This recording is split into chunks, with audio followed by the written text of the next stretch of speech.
This is the best of the best is yet to come. Segments of our longer episodes so that you can digest all of our great dating content in 20 minutes or less. In this segment, we continue our discussion with Linda Wajda as she takes us to Whoville and helps us understand and recognize the patterns that may not be serving us well. And it's like all of these interim steps that are maybe happening simultaneously, and maybe you're slipping back on one, but moving forward on the other. It just always feels so complicated to me, Linda, of getting to Tonya's point of, well, so much of it's about communication.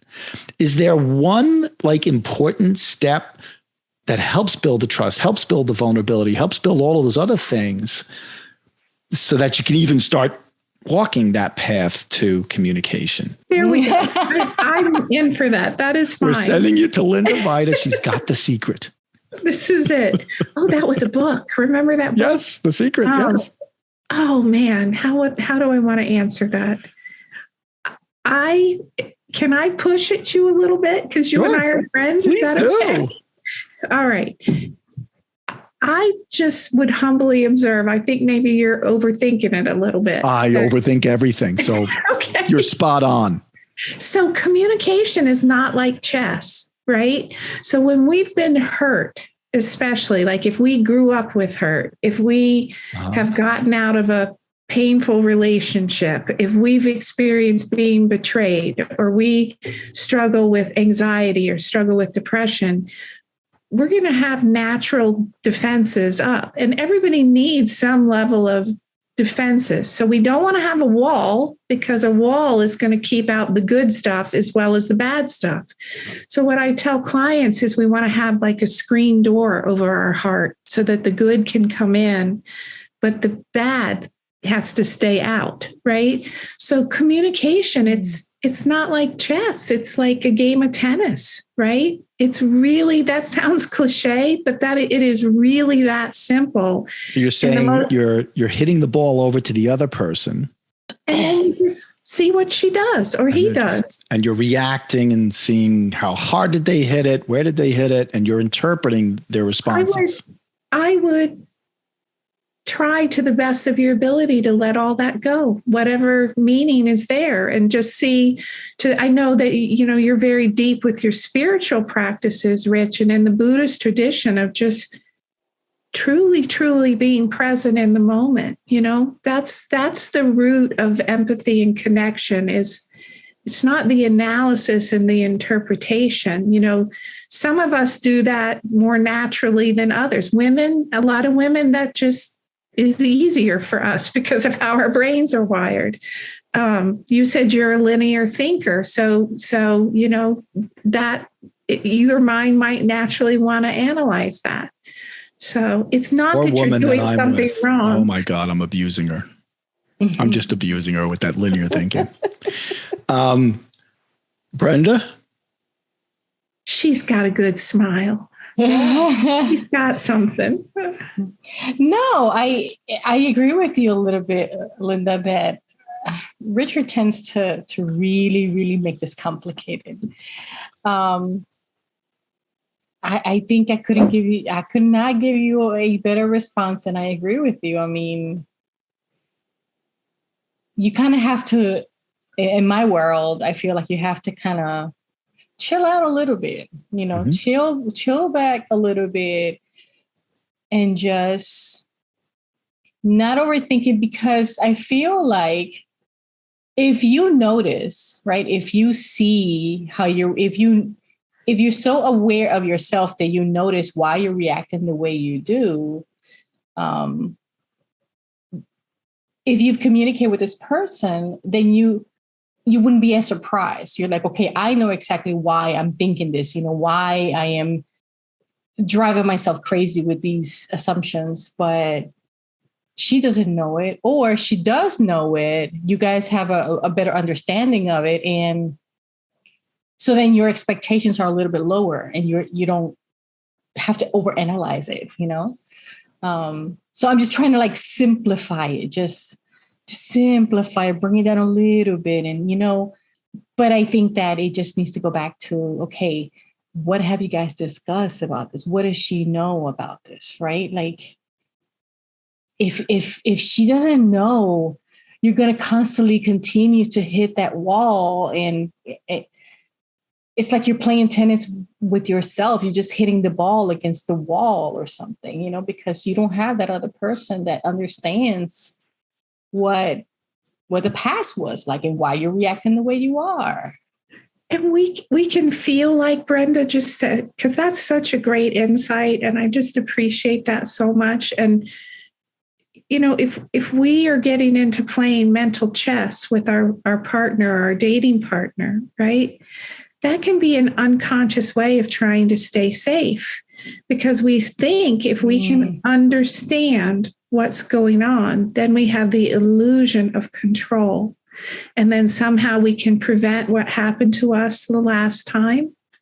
And it's just like Brenda said, if you're that conscious, then you're not able to really be present for what's happening.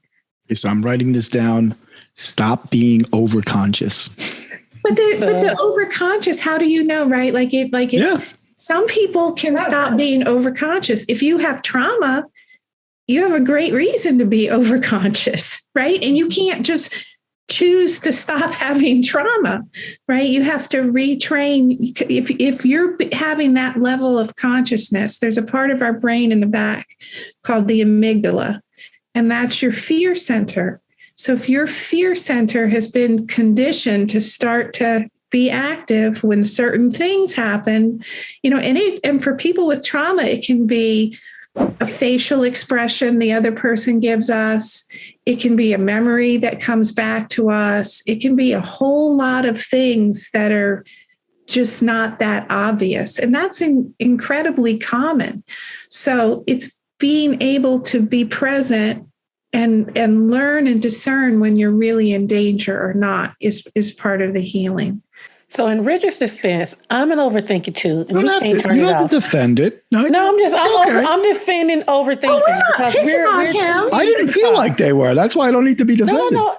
Defense is not like we running after you with, lit pitchforks. torches. I'm Frankenstein, and you're coming after the villagers. You were putting yourself out there, and that is truly honorable and brave to let us. I don't want to say to being an overthinker. But I'm a recovering overthinker. See, I need like to hire Richard. You. I need to have I'm an overthinker, so I always tell everybody the best way to deal with me is just say it. I need a flip chart, a whiteboard. I'm gonna need 1 through 8. We're not playing tennis over here. We playing volleyball, okay? We hitting it, we spiking, we digging. And the only way I'm not going to slam that ball across the net and into your chin is if you have to be upfront. Do not, I just overthink everything, and I like to read and write books. So you do not want my imagination to get started. Because I really, at 52, I have learned to reel myself in, and I have to coach myself like I'm my best coach. It's like, okay, listen, don't, this doesn't sound right. Maybe you're acting a fool. Just calm down. That doesn't sound right. Okay, make a note of this because this doesn't sound, but you're not going to act a fool about this today. You're just going to listen to this. You're going to follow the way. Don't say anything, and then here I am. That shit doesn't even make sense. Look, I even though I'm coaching myself, I just stop and snap. Like, you're not going to do this. But you're doing a good job of coaching yourself. That's good. But I'm literally coaching myself when I'm speaking to someone, even in regular relationships, because my mouth, God help it, I just say anything. And so I'm coaching myself like, don't say everything you're thinking. Because for so many years, people said what they wanted to say to me, and I would be like, well, next time I see them, I'm going to say this, the next time. And so one day I was like, the hell with this. I'm just saying everything that I think, and that's not any good. So now at 52, I'm coaching myself. You don't have to respond to this. You don't have, and not especially in relationships, because I'm looking for the lie.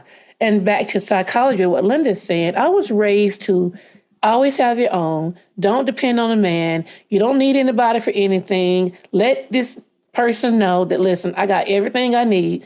And I had a strong dad, and I have a strong mom. And coming from two strong people who are saying, this is what you expect. This is what you don't accept. This is what you do. And seeing my dad not only speaking it, but doing it. So it's hard to say that, okay, this is not your dad. This is what he said, but in theory, this is not happening. And it can happen, girl. You got to reel yourself in and stop being crazy. You got to, don't overthink it. And if you are overthinking, don't react. That's the one thing I have to tell myself is, Brenda's nodding her head like, yep. I'm saying don't react. Just stop, listen to it, wait to see if this is the truth. And if it is, just let it go. If it's the truth, embrace it. If it's a lie, just let it go. Don't even react. So I'm learning not to. I'm a work in process. I'm still learning. I want to ask a follow-up question to what Tonya just said. How many of you have been in a relationship where you did react, and because it was an important enough topic and maybe the both of you had some kind of trigger going on, it really injured a relationship? Have you ever been in that situation where like a day later you go back and you're like, oh my God, if I hadn't been so reactive, taking a breath and pause, like Tonya just said, and didn't assume some things from that person's comment, therefore I didn't have to say what I said, I wouldn't have had that falling out with that person. Have you ever had that, either business or personal relationship, guys? All the time, but yeah. I'm quick to apologize. I'm going to be the one who comes back and opens the conversation. Richard, I said that the other day. This is what I said. This came out wrong. I replayed it in my head. I was 100% wrong. How do you feel about that? Let's talk about this, and I'm sorry. And I'm God, you are such an evolved person. I don't know that I've got that capacity. I would do that, seriously. I don't have a problem, And my friend always says, I'm a Libra. We're the peacekeepers. We don't want anyone to be upset. I don't want anyone to be angry. And that, here it is. I don't care if you're mad. But if I've said something, I don't want your feelings hurt because I've said something to you. Brenda? Oh, no. Yeah, I did that in my younger years. So I don't know if we should talk over 40. I'm trying to do better. I've learned. But, I think when you mentioned that, the first thing I thought about was, my ex-husband, right? Like some of our differences in opinions about important subjects, led to conversations where it was permanently damaged because of certain ways that we saw things, and then we were not willing to back down or agree or come back and say, I understand where you're coming from. I understand why you're saying that. And I apologize, So that was a hard lesson I had to learn. And clearly, the relationship paid for it. In Spanish is intransigencia, meaning where you just can't transact. Like you just come at a standstill. I guess that's the right word, a standstill. Like an impasse. Yes, there you go. Yes. It's so easy to find yourself in that hurt place and dig your heels in. It's so easy to get there. It's hurt or be hurt, isn't it? Yeah, sometimes. Oh, let's talk about that's a good Whoville. Hurt or be hurt. We'll learn more about what our natural reactions are when we have unresolved trauma and how we hurt so that we don't get hurt on part 3 of Best of the Best.